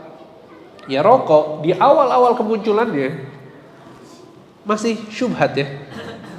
Ya, karena belum ada penelitian apakah berbahaya atau tidak. Ya, tapi sekarang gimana? Masih syubhat atau halal? Jelas-jelas haram. Ya, penelitian sudah banyak, dokter semuanya sepakat ternyata berbahaya untuk tubuh dan lain sebagainya. Dan Islam nggak mungkin membolehkan sesuatu yang berbahaya. Ya, sehingga dahulu dia masih syubhat, masih samar, tapi sekarang sudah haram. Ya, tayyib, sehingga ya bahkan sebagian orang ya yang belum belajar ya, dia menganggap bunga bank itu apa? Syubhat, bukan syubhat ya, boleh ya. Karena sesuatu yang menguntungkan mungkin bagi dia. Belum belajar, tapi ketika dipelajari, oh ternyata jelas itu sesuatu yang haram. Nah, Nabi mengatakan bahwa ada yang halal, ada yang haram, dan keduanya jelas. Di antara keduanya ada perkara syubhat, perkara yang samar. Apa arahan Nabi SAW? Faman ittaqa syubhat faqad istabra'a li dinihi wa 'irdhihi. Barang siapa yang menjauhi syubhat, maka dia telah menjaga agama dan kehormatan dirinya. Jadikan ini prinsip kita dalam menjalani kehidupan. Ya, silakan pelajari agama, pelajari Islam. Kalau ada satu perkara yang kita nggak tahu hukumnya, tanyakan kepada ahlinya. Kalau subhanallah belum jelas juga, belum dapat jawaban, harus memutuskan sekarang juga, dan kita ragu, kata Nabi, tinggalkan. Itu yang menjaga agama dan kehormatan seseorang. Ya, Nabi SAW memberikan suatu permisalan, karra'i yar'a haulal hima yushiku an yarta'a fihi, ala wa inna likulli malikin hima, ala wa inna himallahi maharimuh. Ya, kata Nabi SAW, Nabi memberikan contoh. Jadi, ya, ada yang disebut dengan hima. Apa itu hima? Hima adalah taman rumput yang ada di istana seorang raja. Jadi istana nih, biasanya depan istana itu ada padang rumput yang luas. Itu disebut dengan hima. Nah, hima ini biasanya ada batasannya. Ya, ada batasannya. Jadi ada rumput yang masuk hima, ada rumput yang di luar hima. Orang yang mau menggembalakan kambingnya, sapinya, itu dia menggembalakan di padang rumput yang bukan hima. Gak boleh. Kalau sampai masuk hima, gembalanya, apa yang dilakukan? Ditangkap sama pasukan raja. Ya, ini kebiasaan-kebiasaan raja dahulu seperti itu. Tayyib. Ya, kata Nabi SAW, sesungguhnya setiap raja itu memiliki hima. Maka jangan kalian menggembalakan kambing-kambing kalian itu dekat dari hima. Yushiku an yarta'a fi. Kalau dia di dekat-dekat hima makannya di kambing, lama-lama dia bakal masuk ke area istana, bakal makan dari rumput yang ada di hima, betul tidak? Nah, kata Nabi SAW, ala wa inna himallahi maharimuh. Sesungguhnya hima milik Allah adalah perkara-perkara yang Allah haramkan. Apa maksudnya? Jangan dekat-dekat sama yang haram. Ya, jauhi diri kita. Sesuatu yang samar tinggalkan, agar bisa memastikan bahwa kita tidak melakukan sesuatu yang haram. Ya, sehingga ini yang disebutkan oleh Nabi, wal ithmu ma haka fi nafsik wa karihta an yattali alaihi nas. Ya, dosa adalah sesuatu yang menggelisahkan hatimu. Hati kita gelisah, dan kata para ulama, ini adalah fitrah yang masih bersih. Ya, orang yang mau kebaikan, yang selama ini dia taat kepada Allah, selama ini dia mengejar ridha Allah Subhanahu wa taala, fitrahnya masih bersih. Ya, kemudian hatinya gelisah, ini boleh, enggak boleh, ya maka tinggalkan. Ya, wa karihta an yattali'a 'alaihin nas. Dan engkau tidak suka kalau orang lain melihatmu. Dan ini juga tanda dari bagusnya kepribadian seseorang. Pada saat dia bersikap, ya, di depan orang dengan sendirian, itu sama. Apa yang dia ucapkan di hadapan orang, itu juga yang dia ucapkan ketika nggak ada orang. Apa yang dia lakukan ketika di hadapan orang, itu juga yang dia lakukan pada saat dia bersendirian. Ini pribadi yang sangat-sangat bagus. Allahumma barik. Ya, orang yang bisa memiliki pribadi seperti ini, dia adalah orang yang mulia. Ya, sehingga seseorang, ya, punya rasa malu, ya. Kalau kita melakukan sesuatu yang salah, kita nggak mau dilihat orang. Ya, maka kata Nabi SAW, jika kita mau melakukan sesuatu, kemudian kita khawatir orang lain melihatnya, maka tinggalkan sesuatu tersebut. Tinggalkan sesuatu tersebut. Ya, seperti itu.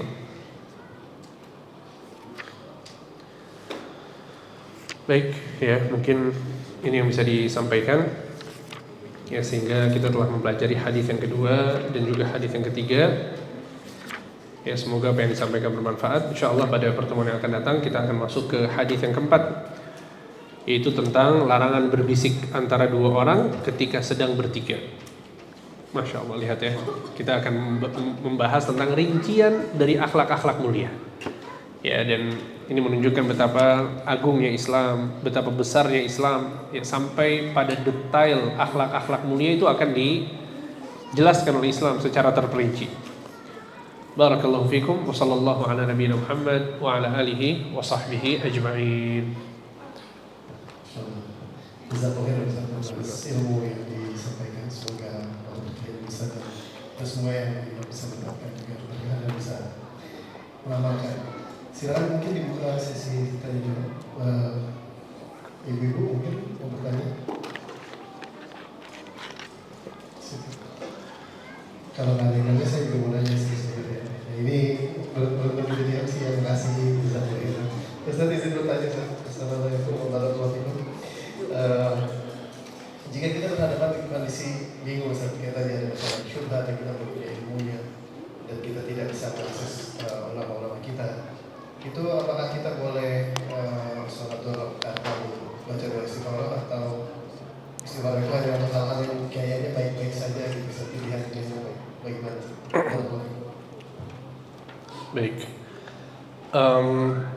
Untuk mengetahui sebuah hukum, seseorang harus belajar. Dia harus bertanya. Ya, dia harus belajar, dia harus bertanya, seperti itu ya. Dan alhamdulillah ya, maksudnya di zaman sekarang, apalagi kita tinggal di daerah ya Jakarta dan sekitarnya, ini mudah ya untuk mendapatkan akses bertanya ya. Kalaupun kita nggak dijawab ya WhatsApp kita sama Ustaz ya, kita bisa hadir di majelis ilmunya. Dan Masya Allah kajian-kajian di daerah Jakarta dan sekitarnya Allah membarik. Setiap hari ada kajian, betul tidak? Yang kajian ba'da subuh, yang ba'da zuhur, ba'da asar, ba'da maghrib, ba'da isya, semuanya lengkap. Ya, bahkan sebagian orang sampai bingung ya mau hadir kajian yang mana ya, karena saking banyaknya. Ya sehingga maksudnya adalah pada saat seseorang ya dia nggak tahu sebuah hukum dan dia perlu mengetahui hukum tersebut, maka bertanya dan belajar. Itu caranya. Ya, adapun sholat istikharah maka dilakukan pada saat seseorang itu mau melakukan sesuatu. Nabi SAW mengatakan dalam sebuah hadis, "Idza hamma ahadukum bi amrin falyarka' rak'atain." Kalau kalian mau melakukan sesuatu, maka sholatlah 2 rakaat dulu. Tsumma liyaqul, kemudian ucapkanlah, "Allahumma inni astakhiruka bi'ilmik wa astaqdiruka biqudratik wa as'aluka min fadlikal 'azim fa innaka ta'lamu wa la a'lamu wa taqdir wa la aqdir," dan seterusnya. Ya, Nabi memerintahkan kita kalau mau melakukan sesuatu untuk sholat kemudian membaca doanya. Dan ini yang disebut dalam sholat istikharah. Ya, dibaca doanya itu setelah salam. Ya, seperti itu. Seperti itu ya, wallahu a'lam.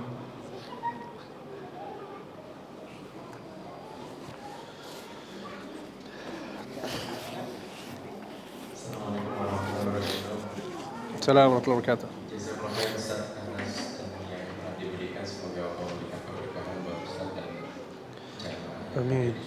Amin. Amin. Ada beberapa pertanyaan Ustaz. Yang pertama, ini perkara tentang syubhat ini. Tadi kan kaidahnya adalah tinggalkanlah yang syubhat sampai itu jelas bahwa ini jelas haram dan halalnya. Namun dalam perkara-perkara yang contoh lah seperti tadi bunga atau rokok itu, ternyata kok ada juga orang setelah mempelajari kok bukan malah jelas keharamannya itu, malah seakan-akan jelas kehalalannya bagi mereka gitu ya. Ya atau bagi yang saya takut juga dalam perkara yang lain kok saya jadi yang seperti itu gitu. Nah, bagaimana caranya itu membentengnya, atau ada doa-doa khusus yang ingin mencari kejelasan itu supaya Allah bimbing begitu ya. Kemudian yang kedua Ustaz, Satu dulu mungkin. Nanti lupa pertanyaan sebelumnya. Tentu ya ini pertanyaan bagus ya. Yang pertama bahwa seseorang berusaha berjuang ya, mempelajari, baca buku ya, kemudian memilih ya sumber-sumber yang valid untuk dibaca buku-bukunya, kemudian memilih juga ya orang-orang yang diambil ilmunya. Karena dalam sebuah perkataan ya, Ibnu Sirin mengatakan, "Inna hadzal ilma din, fanzuru amman ta'khuduna dinakum." Ya sesungguhnya agama, ilmu yang kalian pelajari adalah agama kalian, maka perhatikan dari siapa kalian mengambil agama kalian. Ya jadi memang harus benar sumbernya. Ya khawatir kalau salah baca atau salah referensi atau dia salah menjadikan rujukan seseorang misalnya, ya khawatirnya malah tersesat. Ya dan ini terjadi. Ya betapa banyak orang-orang yang tersesat sebabnya adalah karena sumbernya yang salah. Padahal dia semangat, dia rajin, tapi sumbernya salah. Qadarallahu ma syafa'al. Ya akhirnya tersesat. Ya. Sehingga seorang berusaha, ya di samping itu dia berdoa. Pada akhirnya yang memberikan hidayah adalah Allah, yang memberikan petunjuk adalah Allah, dan doa yang ya sangat bagus untuk dibaca ya, dalam hal ini adalah doa istiftah yang biasa dibaca oleh Nabi SAW pada saat sholat malam. Ya, ini bagus banget doanya. Ya, bunyi doanya adalah Allahumma rabba Jibril wa Mikail wa Israfil fatiras samawati wal ard. Ya Allah, Tuhan Jibril, Mikail dan Israfil, Engkau yang menciptakan langit dan bumi. Anta tahkumu baina ibadika fima kanu fihi yakhtalifun. Sesungguhnya Engkau yang memutuskan perkara yang diperselisihkan oleh hamba-hambamu. Engkau adalah yang memutuskan perkara yang diperselisihkan oleh hamba-hambamu. Ya, kita lihat perselisihan banyaknya luar biasa di tengah-tengah manusia, betul tidak? Ada yang bilang ini halal, ini haram, ada yang bilang aliran ini yang benar, ada yang bilang aliran itu yang benar, ada yang bilang A, ada yang bilang B. Ini perdebatan luar biasa di tengah-tengah manusia dalam urusan agama ataupun dalam urusan dunia. Perdebatan gak ada habis-habisnya. Kita mengatakan kepada Allah, ya Allah, sesungguhnya Engkau yang memutuskan perkara pada sesuatu yang diperselisihkan oleh hamba-hambamu. Ihdini limakhtulifa fihi minal haqqi bi'idhnik innaka tahdi man tasha'u ila siratal mustaqim. Ya Allah, berikanlah petunjuk kepada aku pada perkara yang diperselisihkan oleh mereka. Ya, dengan izinmu, sesungguhnya Engkau adalah yang maha memberikan hidayah kepada jalan yang lurus. Ya, jadi ini doa penting. Ya, silahkan di Google lagi ya, kemudian dihafalkan. Ya, Allahumma rabba Jibril wa Mikail wa Israfil fatiras samawati wal ard alimal ghaibi wasyahadah anta tahkumu baina ibadika fima kanu fihi yakhtalifun ihdini limakhtulifa fihi minal haqqi bi'idhnik innaka tahdi man tasha'u ila siratal mustaqim. Ya, tolong dicatat ya. Sudah dicatat para akhwat? Ya, saya paling senang ngasih doa-doa ya. Ya, jadi itu doanya. Dan yang menjadi pertanyaan adalah ada hikmah yang disebutkan oleh sebagian ulama. Ya, kenapa di sini Nabi SAW menyebutkan Tuhan Jibril, Mikail dan Israfil? Padahal Allah juga Tuhan manusia, Tuhan hewan-hewan, betul tidak? Tapi kenapa secara spesifik Nabi SAW menyebutkan Rabba Jibril wa Mikail wa Israfil? Kata para ulama, karena 3 malaikat ini adalah malaikat-malaikat yang ditugaskan oleh Allah untuk memberikan kehidupan kepada manusia. Doa yang dipanjatkan ini tentang kehidupan, agar kita tidak tersesat, agar kita bisa keluar dari perdebatan-perdebatan manusia, agar kita bisa berada di atas jalan yang lurus. Kita lagi minta kehidupan yang ideal, maka disebutlah Jibril, Mikail dan Israfil karena mereka adalah malaikat-malaikat yang ditugaskan oleh Allah untuk memberikan kehidupan. Adapun Jibril, apa tugasnya? Tugasnya adalah menyampaikan wahyu, sehingga dia yang menjadi malaikat yang ditugaskan oleh Allah untuk memberikan kehidupan kepada ruh manusia. Karena wahyu itu adalah ya sebab hidupnya ruh. Wa Mikail, ya Mikail ini malaikat yang ditugaskan oleh Allah untuk apa? Untuk mengatur hujan. Dan hujan adalah sebab kehidupan alam semesta, kehidupan bumi. Wa Israfil, Israfil siapa? Tugasnya apa? Meniupkan sangkakala. Dia yang menghidupkan manusia pada saat semuanya sudah diwafatkan oleh Allah di hari kiamat nanti. Ya, karena ada 2 sangkakala yang akan ditiup oleh Israfil. Pertama untuk menandakan hari kiamat itu tiba, semuanya wafat, kemudian ditiupkan yang kedua, semuanya hidup kembali. Seperti itu. Kemudian yang kedua,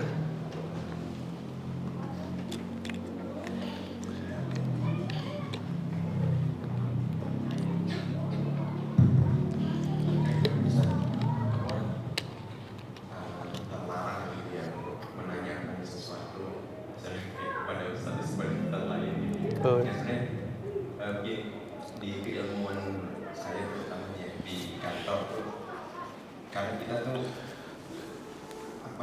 kurang sempurna gitu ilmunya, ini masih dalam penelitian, masih tengah. Jadi ketika kita melakukan sesuatu ini butuh sudut pandang orang lain gitu ya, untuk bisa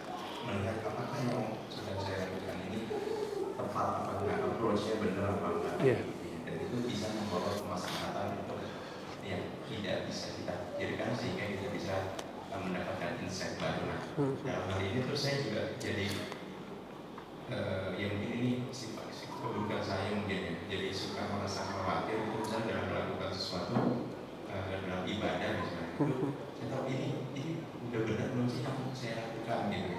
Nah terkadang kalau misalnya penjelasannya Ustadz itu jelas bahwa menurut mazhab ini begini, kemudian diambil yang seperti ini kan jelas gitu. Tapi kadang-kadang suatu ilmu itu tidak dijelaskan secara terperinci seperti itu sehingga baru satu sisi doang nih gitu. Nah kadang saya juga suka menanyakan kepada yang lain untuk mendapatkan insight tertentu. Nah, apakah yang seperti itu termasuk akhlak yang tidak baik? Iya, baik. Tentu ya, kalau kemudian niat menanyakan ke beberapa ustadz sebagaimana yang tadi disampaikan, justru ini bagus, nggak masalah. Ini bukan sesuatu yang terlarang. Ya, dan itu juga yang saya lakukan ya. Ya seringkali subhanallah Allah subhanahu wa ta'ala memberikan ilmu kepada orang-orang yang Allah subhanahu wa ta'ala ya kehendaki. Dan ilmu agama ini gak bisa dikuasai sama satu orang. Mustahil. Gak ada yang bisa menguasai ilmu agama. Ya, kita berbicara tentang umat Nabi Muhammad, kita berbicara tentang para ulama, kita berbicara tentang para ustadz, ya, orang-orang yang berdakwah. Ini gak mungkin dia bisa sempurna dalam menyampaikan ilmu, mustahil. Jadi tambah lagi setiap orang itu berdosa, setiap orang itu punya kekurangan, ya, maka hal ini menjadikan kita penting ya untuk mendapatkan ya ilmu agama itu dari berbagai sumber, nggak masalah. Ya, dan juga ilmu ini bagaikan puzzle ya. Kita perlu mendengar dari beberapa ustadz ya, mendengarkan penjelasan-penjelasan. Terkadang kita baca dari buku, terkadang kita dengar kajian, terkadang kita dengar khutbah Jumat misalnya, sampai kemudian pemahaman kita itu semakin hari semakin sempurna. Ya, jika tujuannya untuk menguatkan atau mendapatkan penjelasan lebih, untuk berharap bahwa ada ilmu tambahan yang didapat, gak masalah. Ya, kita tanya ke satu ustadz, kemudian tanya yang lain. Yang gak boleh adalah pada saat dia tujuannya untuk membanding-bandingkan ya, cuma ya ngetes aja atau menguji jawaban yang akan disampaikan. Ya ini yang nggak bagus. Ya tapi kalau kemudian seseorang ingin mendapatkan penguat, ya nasihat tambahan misalnya atau ilmu yang lebih rinci lagi sehingga dia bertanya kepada sebagian ustadz yang memang lebih pakar, ya maka nggak masalah. Ya, intinya adalah kita bertanya untuk mendapatkan ilmu, kita bertanya untuk beramal, ya untuk menguatkan keimanan. Ya dalam hal ini insya Allah nggak masalah. Seperti itu. Silakan.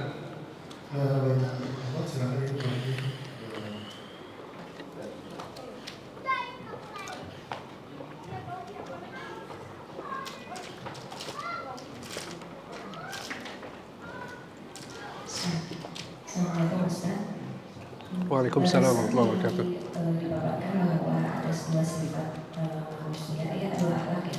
Salah satunya adalah akhlak jubiliyah. Yang ini anak tanyakan penyebab utama Allah memberikan anak tersebut, apakah bisa disebabkan oleh orang tuanya yang solih itu misalkan, atau mungkin sifat genetik orang tuanya, atau mungkin kebiasaan ketika hamil, atau mungkin ada faktor lain. Satu. Terus yang kedua, apabila orang tersebut tidak dikaruniai oleh al-jubiliyah yang tadi ya, modal awal yang rezeki yang awal tadi Ustaz bilang, dengan lebih diusahakan atau akhlak muhtasabah, apakah jika seseorang tersebut berhasil gitu misalkan dia temperamental terus akhirnya dia mengusahakan untuk menjadi orang yang lebih sabar, apakah pahalanya itu berbeda gitu dengan seseorang yang sudah dikaruniai dengan sifat akhlak jubiliyah tersebut gitu. Syukur Ustaz dan jazakallahu khairan. Baik, barakallahu fikum. Saya nggak dapat penjelasan ya dari para ulama terkait sebab kenapa Allah berikan akhlak jibiliyah kepada seseorang. Akan tapi ini adalah bagian dari rizki yang Allah berikan, ya, bagian dari keutamaan yang Allah berikan kepada hamba-hambanya. Dan subhanallah biasanya setiap orang dia punya akhlak jibiliyah. Biasanya setiap orang memiliki akhlak jibiliyah dan berbeda-beda antara satu orang dengan orang yang lain. Ya. Dan terkadang satu komunitas gitu ya, satu bangsa atau satu rumpun ya, terkadang memiliki akhlak-akhlak mulia tertentu ya. Seperti orang-orang Ansor misalnya, penduduk asli Madinah, itu sangat peduli dengan orang lain. Ya. Dan juga ada suku yang disebut dengan Asy'ariyin.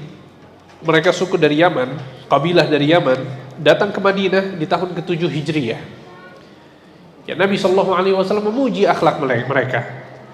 Ya, mereka punya kebiasaan bahwa kalau ada di antara mereka keluarga-keluarga yang kekurangan gitu ya secara harta, secara makanan, maka mereka semua berkumpul, setiap orang mengeluarkan makanan yang dia miliki dan makan bersama-sama. Ini akhlak jibiliyah mereka. Ya. Ya, orang-orang Indonesia misalnya, apa akhlak jibiliyahnya? Pemalu ya? Bukan berselisih kok ya. Kalau ketemu orang nama? Oh iya betul, ramah ya. Masya, ini akhlak luar biasa. Betul tidak? Apalagi saya pernah kuliah di negeri Arab ya. Semuanya muji bangsa kita ya. Sampai subhanallah ada, saya punya teman orang Aljazair.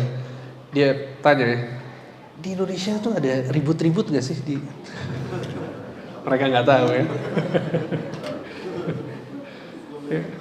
Karena mereka ngelihat mungkin jamaah umroh semuanya rapi-rapi, berbaris ya, nggak ada masalah, nggak suka teriak-teriak. Dan kalau di masjid juga rapi semuanya ya. Alhamdulillah, ini akhlak luar biasa teman-teman sekalian. Dan kita merasakan ini ya, apalagi pada saat kita keluar negeri gitu ya. Masya Allah, orang Indonesia paling istimewa akhlaknya. Ya, ramah, ya suka membantu, suka menolong. Alhamdulillah, ini termasuk akhlak jibiliyah yang harus disyukuri. Ya, alhamdulillah, fadl minallah. Ya. Sehingga maksudnya adalah bahwa wallahu a'lam ya, saya tidak pernah mendapatkan penjelasan gimana cara dapatnya, akan tapi sekali lagi ini pemberian dari Allah Subhanahu wa taala yang harus disyukuri. Kemudian yang kedua, tentu ya, setiap orang yang berusaha, yang berjuang, maka dia akan mendapatkan pahala lebih. Ya, makanya dalam sebuah hadis yang Nabi SAW mengatakan kepada Aisyah, anti ala ajruki ala qadri nasabik. Sesungguhnya pahala yang kau akan dapatkan wahai Aisyah adalah sesuai dengan ya keletihan yang kau dapatkan. Ya, Allah Subhanahu wa taala melihat ya usaha kita. Allah melihat perjuangan kita. Ya, kalau kita berjuang dengan jujur, kemudian kita capek, kita letih, kita berusaha, berjuang untuk merubah akhlak buruk kita sampai kemudian kita bisa memiliki akhlak yang baik, maka tentunya pahalanya akan berbeda dengan seseorang yang tidak berjuang. Ya, alhamdulillah dia dapat akhlak mulia, ya bawaan lahir, tabiat yang kemudian mudah untuk dilakukan. Ya, maka orang yang berjuang ini pasti akan mendapatkan balasan dan pahala yang berbeda. Ya, sehingga seperti itu ya, wallahu a'lam.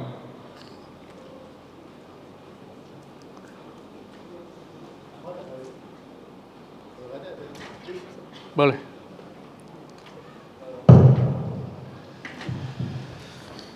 Ya Allah, astagfirullah. Assalamualaikum warahmatullahi wabarakatuh. Waalaikumsalam warahmatullahi wabarakatuh.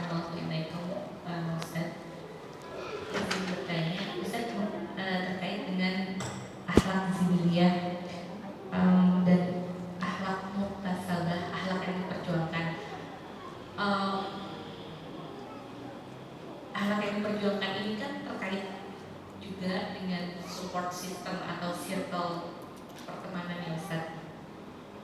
Bagaimana hukumnya jika seseorang yang pernah memperjuangkan akhlak muktasabahnya, kemudian dia merasa jika berada pada circle lamanya, maka akhlak jibiliyahnya yang buruk itu mendominasi, sementara kepada circle barunya atau teman-teman hijrahnya, akhlak muktasabahnya ini cenderung lebih besar gitu. Artinya tingkat kesuksesan untuk memperjuangkan akhlaknya ini lebih tinggi. Apa hukumnya jika meninggalkan circle lama itu, Ustaz? Itu yang pertama. Yang kedua, bagaimana peran orang tua untuk memperjuangkan akhlak-akhlak mutasabah anaknya dengan melarang atau menjaga circle pertemanan anaknya demi bisa memperjuangkan akhlak mutasabah ini. Demikian Ustaz. Mudah-mudahan dari jazakallahu khairan. Wafikum barakallah. Ya, pertanyaan yang bagus ya. Jadi saya pernah bikin kajian khusus tentang akhlak dan itu semuanya saya rinci ya. Jadi dari mulai keutamaan-keutamaan akhlak mulia, kemudian apa saja dalil-dalilnya, kemudian kebalikan dari akhlak mulia itu akhlak buruk, apa saja akibat-akibatnya, kemudian definisi dan cara mendapatkan akhlak mulia tersebut. Ya, di antara yang disebutkan oleh para ulama, yang pertama adalah berdoa dengan doa yang tadi saya ajarkan ya. Kemudian yang kedua adalah pendidikan orang tua. Ini sangat berpengaruh pada akhlak seseorang. Ya. Kalau si anak sering lihat ayahnya marah-marah, ibunya marah-marah, akhirnya dia memiliki kesimpulan bahwa oh, kalau ada kondisi seperti ini yang dilakukan adalah marah-marah. Beda sama anak yang tumbuh kembang, kemudian dia dipertontonkan oleh orang tuanya. Ketika ada masalah, tenang, berusaha cari solusi, sabar. Ya, diambil air wudhu orang tuanya kemudian sholat. Ini nggak akan sama antara anak yang tumbuh dengan keluarga yang pertama tadi dengan yang kedua. Ya, sehingga tentu akhlak orang tua ini sangat berpengaruh pada akhlak anak-anak, sangat-sangat berpengaruh. Ya, sehingga orang tua berusaha ya untuk mencontohkan yang baik. Dan ini sudah kita sebutkan di kajian sebelumnya di kitab 8 pilar sukses dalam mendidik anak, bahwa di antara pilar yang penting untuk diperhatikan adalah menjadi contoh yang baik, menjadi qudwah bagi anak-anak, khususnya dalam perkara akhlak. Ya. Dan juga pertemanan ya, kemudian lingkungan ini sangat-sangat berpengaruh pada istiqomahnya seseorang, ya pada akhlak seseorang ini sangat-sangat berpengaruh. Makanya dalam sebuah hadis Nabi SAW pernah menyebutkan ya tentang seorang yang membunuh 99 orang. Tahu kisahnya ya? Dia bertanya, apakah saya masih bisa diterima taubat saya? Orang yang ahli ibadah bilang nggak bisa. Akhirnya dibunuh. 100 orang dia bunuh. Ketika dia bertanya kepada ahli ilmu, apakah aku masih bisa bertaubat? Apa kata ahli ilmu ini? Bisa. Taubatlah kepada Allah dan syaratnya apa? Pindah dari negeri tersebut ke negeri yang dipenuhi oleh orang-orang yang soleh. Bayangkan, syaratnya suruh pindah tempat. Ya, sampai akhirnya dia pindah. Subhanallah, di tengah jalan wafat.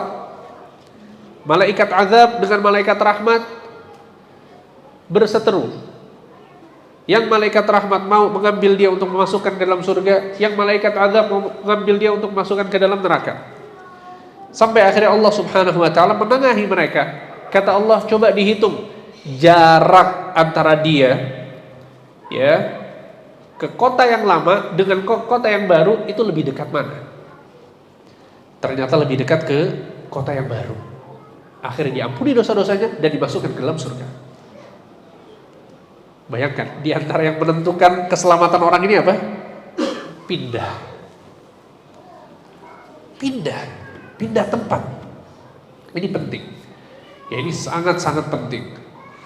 Ya, apalagi tadi yang disebutkan ya, bahwa terkadang kita punya usaha gitu ya untuk memiliki akhlak yang baik, dan yang paling bagus adalah dengan mengganti pertemanan.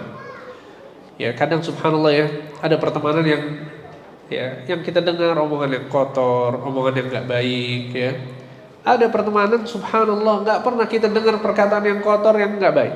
Semuanya sopan, semuanya santun, ucapannya semuanya ya kebaikan. Ya, sampai kita kadang malu sendiri ya, takut ya kebawa kebiasaan lama ya. Wah, ini circle yang seperti ini yang harus diperjuangkan.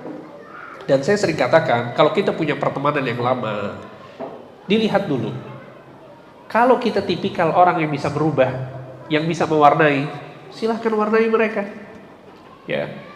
Tapi kalau sifatnya kita nggak bisa mewarnai, malah cenderung diwarnai, malah cenderung dipengaruhi, dan kita orang yang nggak enakan, ya kalau yang lagi nimbrung teman-teman kita pada melakukan dosa, kita nggak enak untuk mengingkari, nggak enak untuk merubah, akhirnya kita ikut-ikutan dosa. Yang seperti ini ditinggalkan. Ya tapi sebagian orang Masya Allah bisa mewarnai. Ya di circle-nya dia jadi apa? Jadi pimpinan ya. Subhanallah, yang pimpinan dapat hidayah. Alhamdulillah, rubah. Ya, yang biasa misalnya kumpul di tempat-tempat gak bermanfaat, ajak mereka kajian. Ya setelah kajian boleh lah ya makan-makan dulu, ngopi sebentar. Ya, tapi rubah kebiasaannya. Ya. Tapi kalau ternyata kita dipengaruhi orang yang gak enakan dan terbawa arus, apa yang harus dilakukan? Kalau masih bisa, ya mengingatkan diingat. Kalau nggak bisa sama sekali, tinggalkan. Ya. Dan ini keputusan besar tentunya ya. Ya, subhanallah saya ketemu sama cukup banyak orang yang punya masa lalu yang sangat kelam. Ya cukup banyak. Ya, yang sudah ikut ngaji, ya umroh bareng, kadang ngobrol apa segala macam cerita ya. Subhanallah sebagian mereka itu, ya saya nggak kebayang ya kehidupannya parah banget. Ya sampai sebagian masuk penjara dan lain sebagainya. Dan pertanyaan yang selalu saya tanyakan adalah apa? Sebabnya apa? Kok bisa masuk ke dunia seperti itu? Kok bisa? Apa sebabnya? Subhanallah, hampir 100% semuanya mengatakan apa? Pertemanan. Semuanya bilang pertemanan. Ustadz, dulu saya SMA gak ngerti apa-apa. Pada saat saya kuliah, ketemu sama orang-orang bandel, akhirnya ikut sama mereka. Sebagian lagi bilang, saya kuliah masih baik-baik aja Ustaz. Tapi pada saat saya masuk di dunia kerja, ya suka keluar kota, kesini, kesana, segala macam, akhirnya terjerumus dalam dosa-dosa besar. Sebabnya apa? Pertemanan. Nih, teman-teman yang seperti ini, ada ampun untuk mereka? Untuk tetap dijaga? Gak ada. Kalau kemudian kita melakukan dosa-dosa besar, ya, kemudian sampai naudzubillah sebagian orang ya melakukan dosa-dosa yang sangat-sangat besar, makanya sudah tinggalkan. Ya, jadi ya seorang tahu ya, balil insanu ala nafsihi basirah. Kata Allah, setiap orang itu mengetahui kadar dirinya masing-masing. Kita tahu tentang kapasitas diri kita. Ya kalau kita ya masih bisa merubah mereka, silahkan rubah. Ya tapi kalau kemudian nggak ada harapan, ya kita harus meninggalkan, maka tinggalkan. Agama kita lebih penting untuk kita selamatkan. Seperti itu ya. Barakallahu fikum. Oh, kuis ya. Baik, berapa pertanyaan? Ada 5 kuis. Baik, Masya Allah. Allahumma barik. Siap. Baik, pertanyaan pertama. Akhwat ada panitianya? Ada panitianya? Baik. Atau ikhwan dulu deh. Siapa yang bisa menyebutkan 3 unsur akhlak mulia yang disebutkan oleh Al-Hasan Al-Basri? Silakan Pak.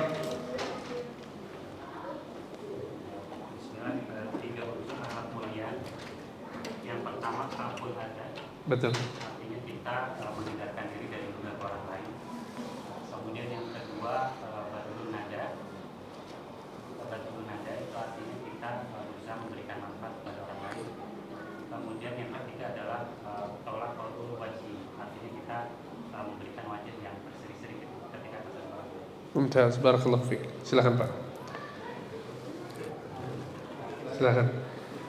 Kamu mau buku yang mana? Mau buku siap dipinang?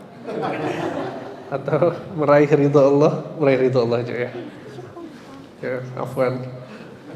Baik. Kemudian pertanyaan yang kedua untuk akhwat. Untuk akhwat. Sebutkan doa istiftah sholat malam yang diajarkan oleh Nabi SAW. Ya, sambil lihat baca nggak masalah ya, boleh.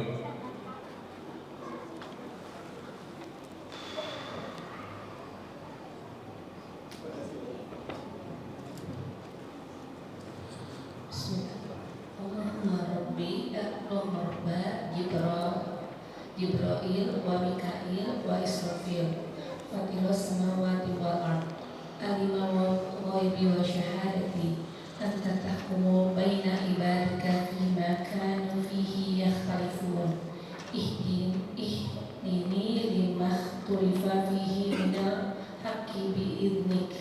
innaka tahdi man tasya'u ila siratal mustaqim. Mumtaz, barakallahu fikum. Ya, dapat hadiah. Kita belajar dari istri Nabi. Kemudian untuk ikhwan lagi, sebutkan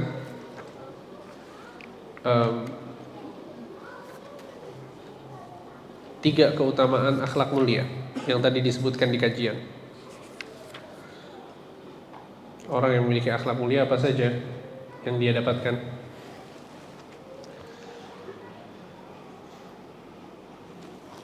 Akhwat, ada yang mau jawab mungkin?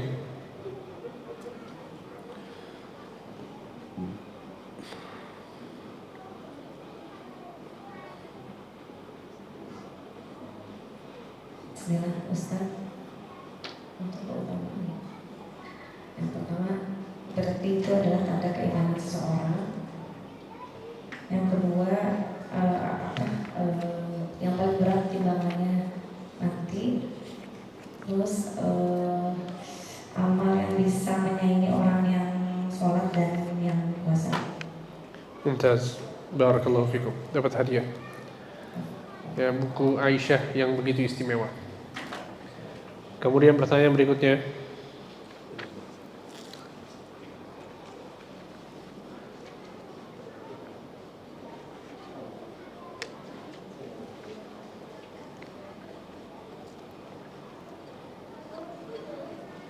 Pertanyaan berikutnya adalah, ya, siapa nama sahabat Nabi yang memiliki akhlak jibilliyah berupa tenang dan tidak tergesa-gesa?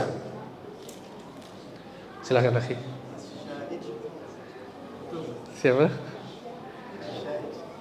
Asyaj, betul. Asyaj bin Abdul Qais. Tafadhal, antum dapat hadiah. Amalan pembuka pintu rezeki atau siap dipinang? Waduh. Bukan rezeki aja. Alhamdulillah. Tafadhal. Barakallahu fik ya akhi. Kemudian yang terakhir,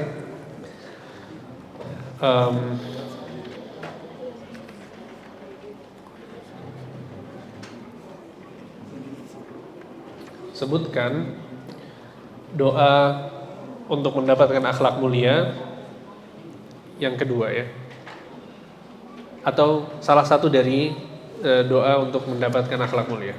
Silakan akhwat, kalau ada boleh.